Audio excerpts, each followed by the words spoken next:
Internet সমুদ্রের ভেতর থেকে চলে থাকে, কিন্তু আমরা জানি ইন্টারনেট স্যাটেলাইটের মাধ্যমে চলে। এটি আসলে ভুল। TR-1 এর মধ্যে যেসব কোম্পানি রয়েছে তারা নিজেদের অধ্যয়নে সমুদ্রের তলদেশ দিয়ে এক দেশ থেকে আর এক দেশে জালের মতো অপটিক্যাল ফাইবার বিছিয়ে রেখেছে। একটি দেশ অন্য দেশের সাথে কেবলের সাহায্যে যুক্ত হয়ে যায়, তারপর দেশ থেকে বিভিন্ন প্রদেশে বা জেলায় এই অপটিক্যাল ফাইবারগুলো বিভক্ত হয়ে যায়, তারপর সব শেষে আপনার এলাকার টাওয়ারে এসে সংযোগ পৌঁছায়। তারপর সেখান থেকে আপনি কেবলবিহীন ইন্টারনেট সংযোগ পেয়ে থাকেন। এবার বিষয়টিকে আমরা একটু প্র্যাকটিক্যালি বোঝার চেষ্টা করব। বিভিন্ন দেশের সার্ভারগুলো তারের মাধ্যমে যুক্ত। অবিশ্বাস্য হলেও এটাই সত্য, তবে যেন তেন তার নয়, এগুলোকে বলা হয় অপটিক্যাল ফাইবার। আমরা জানি বাংলাদেশ সহ পৃথিবীর প্রত্যেকটি দেশ ইন্টারনেটের সাথে সংযুক্ত।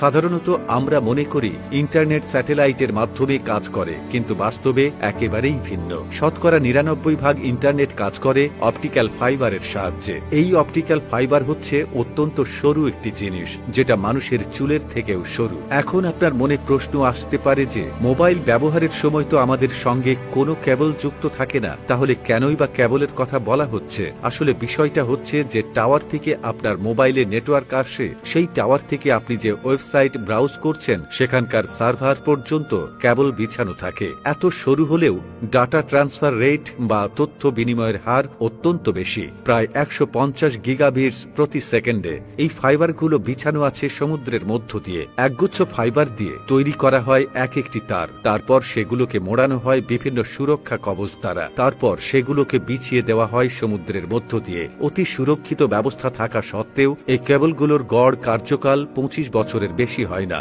নোনা দলের প্রভাব, শার্ক বা হাঙ্গরের আক্রমণ, ভূমিকম্প প্রভৃতি কারণে বিভিন্ন সময় অন্তর এই কেবলগুলোকে বদলানো হয়। এই কেবলগুলোর নাম সাবমেরিন কেবল। কেবলগুলো যেখানে এসে শেষ হয় তাকে ল্যান্ডিং পয়েন্ট বলে।